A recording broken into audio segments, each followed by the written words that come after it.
Doctor Markandeya Ahuja, कुलपति गुरुग्राम विश्वविद्यालय, आप सभी का स्वागत करता हूं फेसबुक लाइव इस प्रोग्राम में, जिसका आयोजन पूर्व प्रांत उड़ीसा के माध्यम से किया गया। सबसे पहले मैं प्रणाम करता हूं भगवान भीमाशंकर की पूज्य स्थली को, भगवान जगन्नाथ की साक्षात स्थली को, भगवान चैतन्य महाप्रभु की विचरण स्थली को, महाराज अशोक की शांत स्थली या यूं कहूँ युद्ध स्थली से शांत स्थली को, और कलिंगा युद्ध की सहन स्थली को, सूर्य मंदिर कोणार्क की दर्शन स्थली को, भगवान बिरसा मुंडा की कर्म स्थली को, नेताजी सुभाष की जन्म स्थली को, सुरेंद्र साईं, कुंतला कुमारी सबत, लक्ष्मी नायक, जयी राजगुरु, पार्वती गुरु, बाजी राउत सरीके स्वाधीनता सेनानियों की कर्म स्थली को प्रणाम करते हुए मैं अपना विषय व्यक्ति निर्माण से राष्ट्र निर्माण की शुरुआत करता हूँ।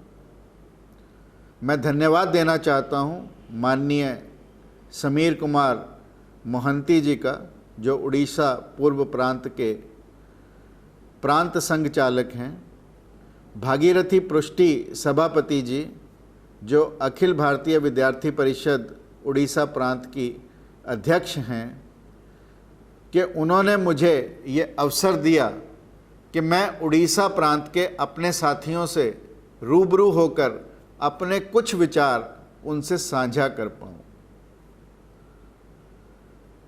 सबसे पहले मैं राष्ट्र की बात करता हूं और आप लोगों से पूछना चाहता हूं, क्या 15 अगस्त 1947 को राष्ट्र स्वाधीन हुआ या राज्य? दो बातों में फर्क है, एक राष्ट्र एक राज्य, इसे हमें समझना होगा। 1947 को सर साइरल रेडक्लिफ, जो ब्रिटेन का एक अधिवक्ता था, उसको बुलाकर मानचित्र पर लकीर खींच दी गई और भारत के दो टुकड़े कर दिए गए। 2 करोड़ से ज़्यादा लोग बेघर हुए, 10 लाख से ज़्यादा लोग मारे गए। एक तरफ धू धू करते नगर, आग से लपटे नगर, और एक तरफ खुशी का वातावरण। 3 दिन तक नरसंहार होता रहा, किसी ने किसी की सुध नहीं ली। लोग अपने स्वाधीनता, भारत के स्वाधीन होने के जश्न में डूबे हुए थे। ऐसे में मैं आप सबसे पूछना चाहता हूँ कि 15 अगस्त 1947 को स्वाधीन क्या हुआ, राष्ट्र हुआ या राज्य? इस सब बेदर्दनाक घटनाओं का अमृता प्रीतम ने खूबसूरत चित्रण किया, और अमृता प्रीतम ने लिखा, अज आखा वारिस शाह नू किते कबरां विचों बोल, अज किताबे इश्क दा कोई दूजा वर्का खोल, एक रोई सी धी पंजाब दी तू लिख लिख मारी वे, अज लखां धीआं रोंदियां, अज वेड़े लाशां विछियां ते लहू दा भरिया चनाब। यानी सब तरफ लाशें बिछी हैं, चनाब जैसे दरिया लहू से भरे हुए हैं। ऐसे में भारत में जश्न का माहौल था, क्योंकि भारत स्वाधीन हुआ, भारत राज्य स्वाधीन हुआ, राष्ट्र नहीं। इसलिए आप लोगों से पूछना चाहता हूँ कि क्या राष्ट्र मानचित्र पर एक भूभाग है? क्या राष्ट्र सीमाएं हैं, दीवारें हैं? परंतु ये तो जड़ हैं। क्या राष्ट्र एक भाषा है, एक संप्रदाय है, एक जाति है, एक धर्म है, या उपजाति है? ये सब मिलकर राष्ट्र नहीं बनाते। क्या राष्ट्र और राज्य एक हैं? जिससे मैंने अपनी बात की शुरुआत की। प्रत्येक व्यक्ति की भांति प्रत्येक राष्ट्र का भी एक विशेष जीवन उद्देश्य होता है। वही उसके जीवन का केंद्र, वही उसके जीवन का प्रधान स्वर होता है। भारतवर्ष में धार्मिक जीवन ही राष्ट्रीय जीवन का केंद्र है, प्रधान स्वर है। भारत का जीवन ध्येय विश्व मानवता का मार्गदर्शन है। स्वभाव से स्वावलंबन, भारतीय स्वभाव से स्वावलंबी हैं और स्वदेशी जागरण मंच के माध्यम से और अभी प्रधानमंत्री के उद्बोधन से आत्मनिर्भर भारत की बात की गई। परंतु भारत शुरुआत से, भारत का जनमानस शुरुआत से स्वभाव से स्वावलंबी है। भारत के गांव कभी किसी पर निर्भर नहीं थे। भारत के गांव में लगभग 35 तरह के ऐसे कार्य में कुशल लोग रहते थे जो सभी कार्य स्वयं से करते थे। किसी का किसी के ऊपर निर्भरता नहीं थी। सब लोग आत्मनिर्भर थे, स्वावलंबी थे। भारत में विश्व को और क्या दिखाया? भारत ने विश्व को समर्पण का भाव दिखाया। भारत ने विश्व को संकल्प का भाव सिखाया। भारत ने विश्व को संगठन के सकारात्मक मंत्रों को दिया और राष्ट्रीय स्वयं संघ के माध्यम से भी हम संगठन के सकारात्मक मंत्रों को आत्मसात करते हैं।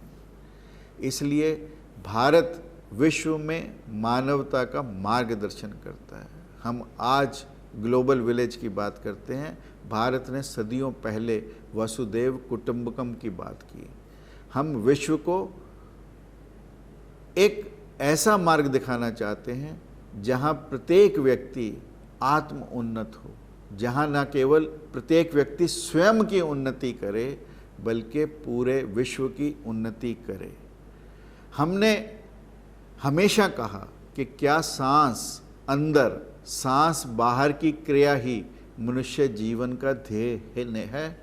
हमने कहा नहीं। मानव एक सुपर मानव बनना चाहता है। वह आत्मा की अनुभूति करना चाहता है। वह अपने आप से मिलना चाहता है। वह आत्मनिरीक्षण करना चाहता है। वह सेल्फ रियलाइजेशन करना चाहता है। वह आत्म क्रांति चाहता है।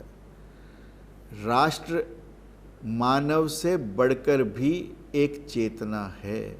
जैसे हम अपनी चेतना से अपना परिचय करना चाहते हैं, वैसे ही राष्ट्र भी चेतन है और राष्ट्र की चेतना के लिए चेतन व्यक्तियों की आवश्यकता है। इसलिए मैंने आज का विषय रखा व्यक्ति निर्माण से राष्ट्र निर्माण।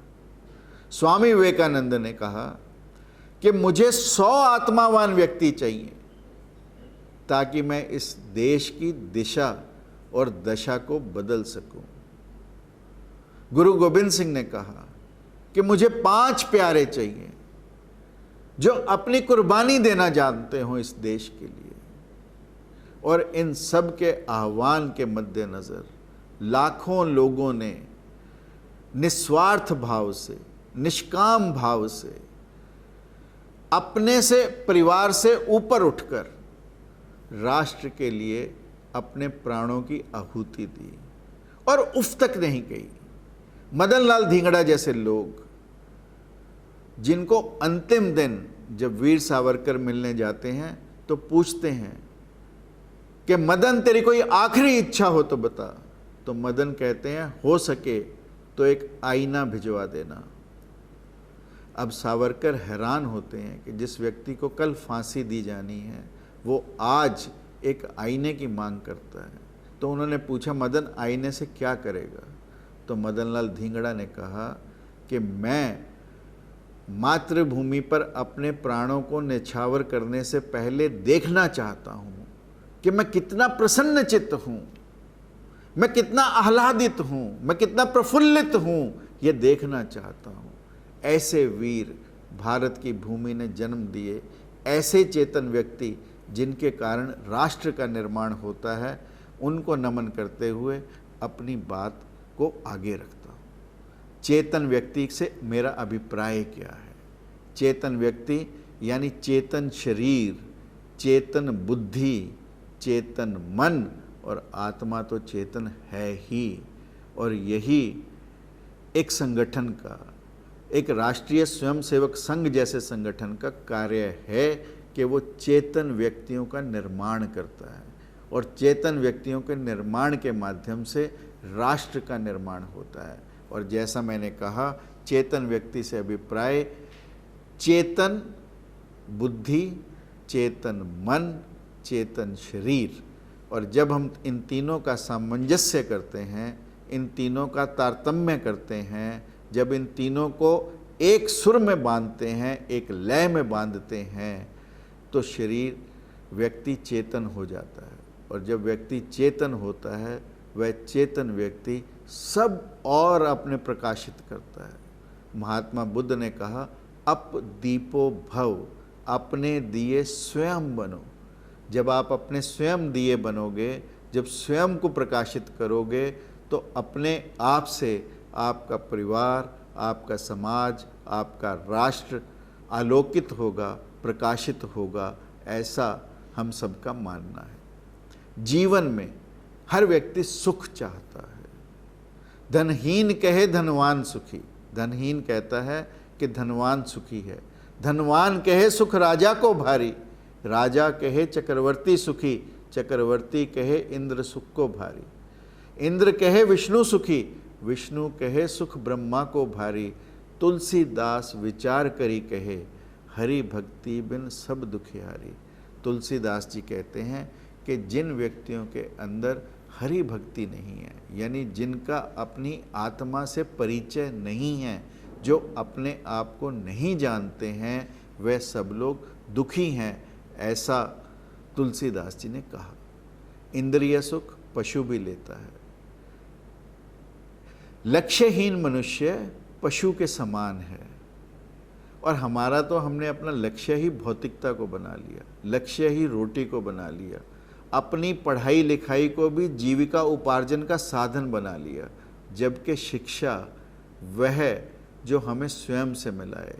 सा विद्या या विमुक्ते, विद्या वह जो मुक्ति दिलाए। विद्या अमृतम अश्नुते, तमसो माँ ज्योतिर्गमय, अस्तो माँ सद्गमय, मृत्युर्माँ मोक्षम गमय। यानी जो हमें मृत्यु से मोक्ष की ओर ले जाए, जो हमें अंधकार से प्रकाश की ओर ले जाए, जो हमें असत्य से सत्य की ओर ले जाए, और जो हमें मृत्यु मोक्ष दिलाए, जो हमें अमृत की अनुभूति कराए, वह विद्या है। और हमने विद्या को, डिग्री को केवल और केवल जीविका उपार्जन का साधन बनाया। और ये क्यों हुआ? क्योंकि हमने गलत शिक्षा नीतियों का प्रचार और प्रसार किया। अब 2020 में नई शिक्षा नीति में, जिसमें समग्र विकास की बात की गई है, जिसको शिक्षार्थी को केंद्र में रखकर बनाया गया है, शिक्षक को केंद्र में रखकर बनाया गया है, और जिसमें 2.5 लाख लोगों ने अपना विचार रखे हैं, ऐसी अनुमोदित शिक्षा नीति अब भारत में आई है। मुझे आशा ही नहीं, पूर्ण विश्वास है कि इस शिक्षा नीति के माध्यम से हम उन व्यक्तियों का निर्माण कर पाएंगे और उन व्यक्तियों के माध्यम से राष्ट्र का निर्माण कर पाएंगे, जिनकी चर्चा मैं आप लोगों से करना चाहता हूँ। व्यक्ति बुद्धि का भी, मैंने कहा, इंद्रिय सुख चाहता है, बुद्धि का भी सुख चाहता है, आत्मा का भी सुख चाहता है। और हमें आत्मा का सुख तब मिलता है जैसे माँ अपने बच्चे को गोदी में खिलाती है। जो आत्मीयता का अनुभव, जो वात्सल्य, जो ममत्व, उसकी कोई परिभाषा नहीं है, उसका कोई तर्क नहीं है, वो हम पा सकते हैं इसके माध्यम से। हमारी सबकी इच्छा है कि राष्ट्र वैभवशाली बने, राष्ट्र का उत्पादन बढ़े, राष्ट्रीय उत्पादन बढ़े, हमें सबको न्याय सुलभ हो, राष्ट्र सुखी संपन्न हो, बेकारी, भुखमरी, बेरोजगारी, अशांति का अंत हो, सांप्रदायिक, क्षेत्रीय, भाषाई संकुचितताओं से ऊपर उठकर लोग सोचें। हम संकुचित हैं अपने दायरे में। हम राज्य की बात करते हैं, भाषा की बात करते हैं, सांप्रदायिकता की बात करते हैं, क्षेत्रीय की बात करते हैं। इन सब को छोड़कर हमें अपनी संकुचित सोच को विस्तृत करना पड़ेगा। हम सब चाहते हैं आपसी झगड़े समाप्त हों। हम चाहते हैं भारत अपने राष्ट्रीय स्वरूप में सामाजिक, राजनीतिक, शैक्षणिक, आर्थिक और वैज्ञानिक सभी क्षेत्रों में लोक कल्याणकारी सिद्ध हो। राष्ट्र सुखी संपन्न हो, ये हम सब चाहते हैं, ये हम सब की इच्छा है, परंतु ये सब होगा कैसे? और जिस व्यक्ति में ऐसी इच्छा निर्माण न हो, जिसको ना निज गौरव तथा निज देश का अभिमान हो, वह नर नहीं पशु निरा और मृतक समान है। यानी इसका बोध, ऐसी इच्छा का बोध होना नितांत अनिवार्य है यदि हम अपनी चेतना से जागृत होना चाहते हैं। हमने हमेशा से कहा यतो धर्म तत् विजय। कई लोग प्रश्न करते हैं कि भीष्म को मारने के लिए शिखंडी को आगे करना कहाँ का धर्म है? द्रोणाचार्य को युद्ध समाप्त करने के लिए बोलना, ये कहकर के अश्वत्थामा हाथी मारा गया, यानी उनका बेटे का जोर से और हाथी को धीरे से बोलना। कर्ण तब मरा जब उसका रथ का पहिया निकला हुआ था। ऐसे में अर्जुन का उस पर प्रहार करना, जयद्रथ की मृत्यु के समय सूर्य का छिपना और फिर से निकलना, दुर्योधन को कमर के नीचे गदा से मारकर मृत्यु तक पहुंचाना, ये कौन से न्याय की बात है? परंतु प्रश्न ये उठता है कि छल पांडवों ने किया? लोग कहते हैं ऐसा। फिर भी धर्म की जीत ये कैसे है? फिर भी हम कहते हैं जहाँ धर्म वहाँ विजय। परंतु एक भेद है। कौरव पक्ष व्यक्तिवादी था, पांडवों में हम था। अब हमें चुनना है मैं या हम, और यही व्यक्ति निर्माण का मूल मंत्र है कि मैं सब सुख, सब चीज़ें अपने लिए चाहता हूँ या औरों के लिए भी चाहता हूँ। और जब हम के पक्ष में होंगे और मैं के पक्ष में नहीं होंगे तो निश्चित रूप से व्यक्ति निर्माण से राष्ट्र निर्माण हो पाएगा। राष्ट्रीयता का भाव ही शक्ति का मार्ग है। एक और एक मिलकर 2 नहीं 11 होते हैं। यदि राष्ट्र की अस्मिता, इतिहास, संस्कृति, सभ्यता को छोड़ा तो हमारा भारतीय होने का भी क्या उपयोग? इस बात को हमें अपने अंदर रखना पड़ेगा। और हमने कहा धृति, क्षमा, दम, अस्ते, शोच, इंद्रिया निग्रह, धी, विद्या, सत्य, अक्रोध, धर्मम इति 10 लक्षणम। यानी ये 10 लक्षण हैं धर्म के, और जिस व्यक्ति के अंदर ये 10 लक्षण हो वही व्यक्ति ही राष्ट्र निर्माण में सहायक हो सकता है। परंतु आज स्थिति क्या है? आज स्थिति ये है कि हम अपने अंतस को भूल बैठे हैं। हम अपने अंतस की हवा को संकुचित कर बैठे हैं। हम कहीं ना कहीं अपने आप को भुला चुके हैं। मैंने कहीं पढ़ा कि एक बच्ची अपने पिता से कहती है, आपने भी देखा होगा, एक मीठी मीठी कैंडी होती है जिसे हम बुड्ढी के बाल भी कहते थे, बड़ी बड़ी। अपने पिता को कहती है कि पिताजी मैं ये बुड्ढी के बाल लेना चाहती हूँ, बड़े से उस पर एक तिनके पर लगे हुए होते हैं। तो पिता ने कहा कि तू बहुत छोटी है और ये बहुत बड़े हैं। तो उस लड़की ने जवाब दिया कि पिताजी मैं जितनी बाहर से दिखाई देती हूँ छोटी, मैं अंदर से उतनी छोटी नहीं हूँ, मैं अंदर से बहुत बड़ी हूँ।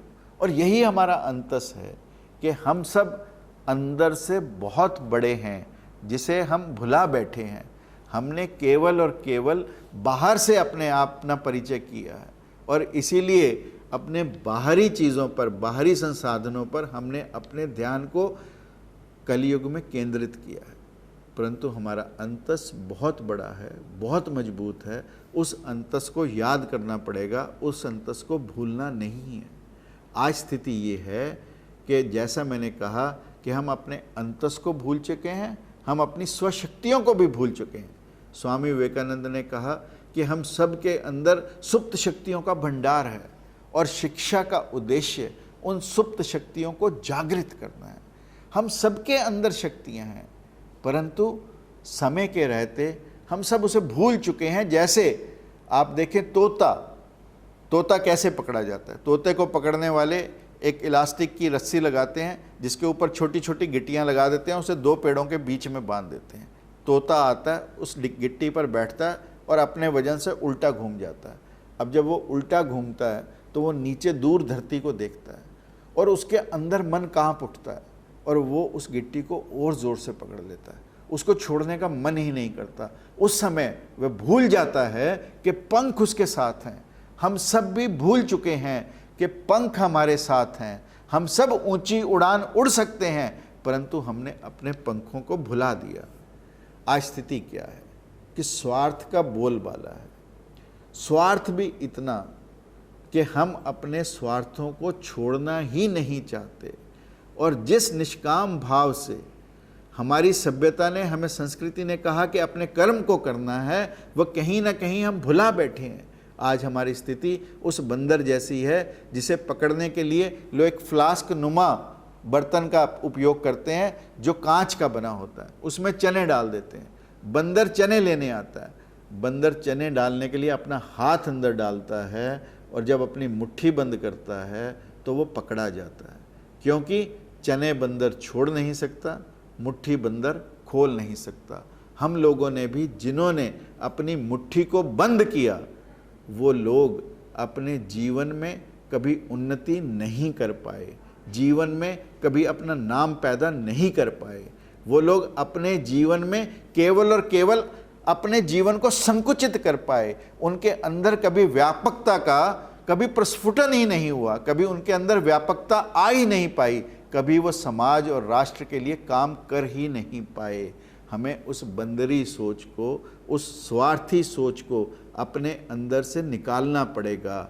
हमें जो आज स्थिति में हम राग, द्वेष, ईर्ष्या से परिपूर्ण हैं, उसको निकालना पड़ेगा। आज स्थिति क्या है? हमारी स्थिति उन दो गधों के जैसी है जिन्हें कुम्हार रात को आपस में दोनों की टांगें बांध के छोड़ देता है और निश्चिंत सोता है। उसे मालूम है कि एक गधा यदि 10 कदम दाएं ले जाएगा तो दूसरा गधा 10 कदम बाएं ले आएगा। अंत क्या होगा कि दोनों गधे उसने जहां छोड़े थे वहीं उसे मिलेंगे। दोस्तों, ये ईर्ष्या, राग और द्वेष हमारे अंदर पैदा करता है कि हम जहां हैं वहीं रह जाएंगे, और यदि हमें जहां हम हैं वहां से ऊपर उठकर चलना है तो हमें ईर्ष्या, राग और द्वेष को छोड़ना पड़ेगा। आज स्थिति क्या है? आज प्रज्ञा खो रही है। आज मैं आप लोगों से पूछना चाहता हूं कि भारत में जो आंख से अंधे लोग हैं उनकी संख्या अधिक है, या जो आंख होते हुए भी अंधे हैं उनकी संख्या अधिक है? यह प्रश्न बीरबल ने भी अकबर से किया था। तो बीरबल ने कहा मुझे 7 दिन का समय चाहिए, और बीरबल चारपाई डालकर चौक में एक बही खाता लेकर बैठ गए। लोग पूछने आते, बीरबल कुछ लिख रहे हैं, क्या कर रहे हो? बीरबल तो लिख रहा है। तो बीरबल उसका नाम पूछता, लिख लेता। राजा तक भी भनक गई कि बीरबल चौक में बैठकर बही खाते में कुछ लिख रहे हैं। राजा भी वहाँ पर गए और उससे पूछा अकबर ने कि क्या कर रहा है। उसने आखिरी नाम अकबर का लिखा और अकबर को बही खाता दे दिया कि देश में आँख वाले अंधों की संख्या अधिक है, या जो आँख होते हुए भी अंधे हैं उनकी संख्या अधिक है। निश्चित रूप से जो लोग आत्मा से अंधे हैं उनकी संख्या अधिक है जितनी की संख्या आँख के अंधों की है। इसका कारण एक ही है कि हमारी पास सिर्फ इन्फॉर्मेशन अवेलेबल है on the touch of A button. हमारे पास नॉलेज अवेलेबल है, परंतु हमारे पास विजडम नहीं है। कहीं ना कहीं वो विजडम जो हमें गुरु शिष्य परंपरा से मिलता था, जो हमें दादा दादी नाना नानी से मिलता था, जो हमें बुआ मौसी से मिलता था, उस विजडम को कहीं ना कहीं, उस प्रज्ञा को कहीं ना कहीं आज के वातावरण में हमने खोया है। आज निष्ठा की कमी है। निष्ठा आपसी रिश्तों में, निष्ठा समाज में, निष्ठा देश के प्रति, इन सब की कमी कहीं ना कहीं हम सब महसूस करते हैं। आज भौतिकता का बोलबाला है। आज यदि मैं चर्चा करूं तो इस देश में ऐसे ऐसे लोग हुए जैसे नवाब महावत खान, जिन्होंने 2500 कुत्ते ही रखे थे अपने पास, और 2500 कुत्तों का भोजन आप सोचें। यहाँ खाने को रोटी आदमियों के लिए नहीं है और ये नवाब साहब कुत्तों को रोटी खिलाते हैं। इस देश में ऐसे ऐसे महाराजा हुए, महाराजा पटियाला, जिसके यहाँ 2500 लोग बावर्ची थे, खाना बनाने का काम करते थे। महाराजा खांडाराव गायकवाड़, जिनको कबूतरों की शादी करने का पूरा रस्मों रिवाज से, पूरा आन बान शान से करने का शौक़ था। अरे इस देश में भूखे लोग मरते हैं, ऐसे लोग कबूतरों की शादी इस देश में कराने का जिम्मा उठाते थे। और ऐसे अनेकों उदाहरण हैं जहाँ पर हम इस भौतिकता के बोलबाले की बात कर सकते हैं, परंतु मैं इतना कहना चाहता हूँ कि इस भौतिकता से उठकर हमें सोचना होगा और अपनी सोच को संकुचित नहीं रखना होगा, अपनी सोच को विस्तारित करना होगा। हमें कैसे व्यक्तियों की आवश्यकता है? हमें ऐसे व्यक्तियों की आवश्यकता है जैसी जिनके अंदर सकारात्मक सोच हो, क्योंकि जैसा हम सोचते हैं वैसा हम करते हैं। जो हम बार बार करते हैं वो हमारी हैबिट्स बनता है, और जो हमारी हैबिट्स होती हैं वही हमारा चरित्र बनता है, और जो हमारा चरित्र है वही हमारा भविष्य बनता है। आप चैतन्य महाप्रभु की धरती पर हैं। आप सोचें, चैतन्य महाप्रभु जगन्नाथ भगवान के मंदिर में संकीर्तन में मस्त हैं। पीछे से एक औरत आती है, उनके कंधे का सहारा लेती है और भगवान जगन्नाथ के दर्शन करती है। उनके शिष्य बड़े क्रोधित होते हैं कि एक नारी ने चैतन्य महाप्रभु को छुआ, और वो गुस्से में उस पर क्रोधित होने लगते हैं। तो चैतन्य महाप्रभु कहते हैं कि धन्य है ये औरत, धन्य है ये औरत जिसने मेरे कंधे को इतना सौभाग्यशाली बनाया कि इस कंधे के माध्यम से उसे भगवान के दर्शन हो पाए। ये है सोच, ये है सकारात्मक सोच, और इस सकारात्मक सोच के चलते ही हम इस देश को महान बना सकते हैं। हमें अपने अंदर साहस को पैदा करना होगा। साहस जिसकी मैंने चर्चा की, मदन लाल धिंगड़ा की मैंने चर्चा की, वीर हकीकत जिनकी शहादत के दिन हम बसंत पंचमी मनाते हैं।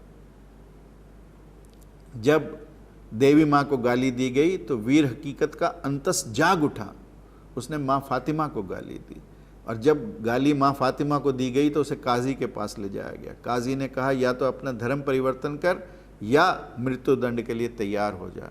वीर हकीकत ने धर्म के नाम पर अपनी शहादत देना मंजूर किया, और उस 12 बरस के बालक को जब जल्लाद ने अपनी तलवार उठाई उसका सर कलम करने के लिए, तो जल्लाद के हाथ भी कांप गए। तो वीर हकीकत ने कहा कि जब अपना कर्म करते हुए मेरी गर्दन नहीं कांपी, तो ए जल्लाद अपना कर्म करते हुए तेरे हाथ क्यों कांप रहे हैं? इसलिए उठा और अपने कर्म को पूरा कर। ऐसे वीरों की धरती। महाराणा प्रताप, घास खाया, घास की रोटी खाई उनके बच्चों ने, परंतु अपनी मातृभूमि की स्वतंत्रता के लिए अपना पूरा जीवन लगाया। करतार सिंह सराभा, भगत सिंह, रानी लक्ष्मीबाई, तांत्या टोपे और अनेकों, सुभाष चंद्र बोस, रास बिहारी बोस, खुदीराम बोस, अनेकों ऐसे लोग जिन्होंने अपनी शहादत, अपनी जवानी, भरपूर जवानी उन्होंने इस देश के नाम की। और डॉक्टर द्वारकानाथ कोटनिस जैसे लोग जिन्होंने 1962 की चीन के साथ युद्ध में अपनी चिकित्सक की भूमिका को नहीं भूले, चाहे उन्होंने भेद नहीं किया कि घायल चीनी है या भारतीय है, और पूर्ण मन से, तन मन से उन लोगों की सेवा की और अपने साहस का परिचय दिया। हमें व्यक्ति संवेदनशील चाहिए, हमें, मैंने कहा, सकारात्मक व्यक्तित्व चाहिए, हमें साहसी व्यक्तित्व चाहिए, हमें संवेदनशील व्यक्तित्व चाहिए, और संवेदनशील होना जीवन में नितांत आवश्यक है। स्वामी विवेकानंद के जीवन के अनेकों प्रसंग हैं जहां उन्होंने अपनी संवेदनशीलता का परिचय दिया। स्वामी विवेकानंद के जीवन में एक ऐसा प्रसंग आता है कि वो जब अमेरिका गए तो कभी भी गद्दों पर नहीं सोए, कभी भी बिस्तर पर नहीं सोए, ज़मीन पर लेटते थे। और जब सुबह लोग देखते थे कि उनकी चद्दर भीगी पड़ी है तो लोग पूछते थे, स्वामी जी क्या हुआ? स्वामी जी पूर्ण रात रोते हुए बिताते थे, केवल और केवल इस देश के गरीबों की, इस देश की भुखमरी की, इस देश की बेरोज़गारी, इस देश की अशिक्षितता की चिंता को करते हुए अमेरिका में रहकर भी उस व्यक्ति की आंखों से आंसू निकलते थे। ये ऐसी संवेदनशीलता इस देश को चाहिए, और इसीलिए मैं कहता हूँ, गमों की आंच पर आंसू उबाल कर देखो, बनेंगे रंग किसी पर डाल कर देखो, तुम्हारे दिल की पीड़ा भी कम होगी ज़रूर, किसी के पाँव का कांटा निकाल कर देखो। ये अत्यंत आवश्यक है। हमारे अंदर संवेदनशीलता हो, हमारे अंदर समानुभूति हो, हमारे अंदर सहानुभूति हो, और हम संकल्पवान बने। और संकल्प ऐसा जैसा स्वामी विवेकानंद ने लिया।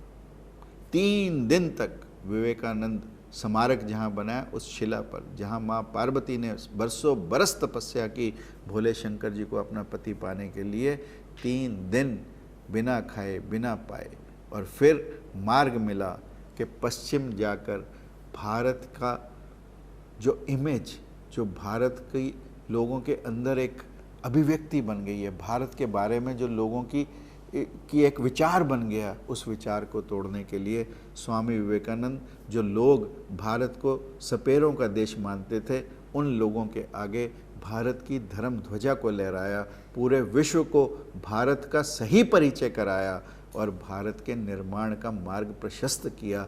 ऐसा संकल्प हमें चाहिए। हमें चरित्रवान लोग चाहिए, जैसे शिवाजी मराठा का चरित्र था। जब बिलाल बेगम को उनके सामने लाया गया तो उसको देखते ही उन्होंने कहा कि काश मेरी माँ भी इतनी सुंदर होती। ऐसा चरित्र, ऐसे चरित्रवान लोग ही इस राष्ट्र का निर्माण कर सकते हैं। सुषेण वैद्य जैसे लोग, जो लंका में रहते हुए भी लक्ष्मण की मूर्छा को तोड़ने के लिए संजीवनी बूटी के बारे में बताया। लोगों ने कहा कि तुम्हें रावण से डर नहीं लगता? उन्होंने कहा रावण के डर से मेरी जान जा सकती है, परंतु यदि मैं अपने कर्तव्य को पूर्ण नहीं करता तो मेरे ईमान को खतरा है। यानी जब जान और ईमान के बीच 2 चीज़ों को चुनना हो तो सुषेण वैद्य जैसे लोगों ने ईमान को चुना, जान को नहीं। ऐसे चरित्र के लोग हमें इस देश में चाहिए। एकाग्रवान, जिनके अंदर एकाग्रता हो, जिनके अंदर एकाग्रता का अभ्यास हो, जो भारत के बताए योग मार्ग पर प्रशस्त हों, ऐसे व्यक्तियों की चर्चा जो स्वामी विवेकानंद ने की। ऐसे एकाग्रवान व्यक्ति जो भटके ना अपने पथ से। और मैं कहना चाहता हूँ, भटको ना अपने पथ से तो सब कुछ पा सकते हो प्यारे, तुम भी ऊंचे उठ सकते हो, छू सकते हो नभ के तारे। हमें इनोवेटिव बनना होगा, पहल करने वाला बनना होगा। नई चीज़ सीखने की जिसने आशा छोड़ दी वह व्यक्ति बूढ़ा है। जो व्यक्ति नया काम करता रहता है वो व्यक्ति इनोवेटिव होता है। हमें उदारवान बनना है। नाग महाशय जैसा डॉक्टर दुर्गाचरण नाग, मैं कहना चाहूँगा, एयम निज परावेति गणना लघु चेतसाम उदार चरिता नाम तु वसुदेव कुटुंबकम। यानी जो अपने और पराये का भेद करते हैं वो सब, उनकी जो चेतना है, उनका जो मानस है वो लघु है, संकुचित है, जैसे मैंने कहा। परंतु उदार व्यक्ति, नाग महाशय एक कमरे में रहते हैं और परंतु जब मरीज आते तो अपना बिस्तर भी उन मरीजों की सेवा में लगा देते थे। ऐसे नाग महाशय। और सबसे बड़ी बात, जो व्यक्ति हो वो विनम्र हो। Humility is the key to success. हम जीवन में कितने ही बड़े हो जाएं, यदि हम विनम्र नहीं हैं तो हम अपने आप को कभी ऊपर उठा नहीं सकते। सुराही हमेशा झुककर ही सब कुछ भरती है, हमें जल देती है।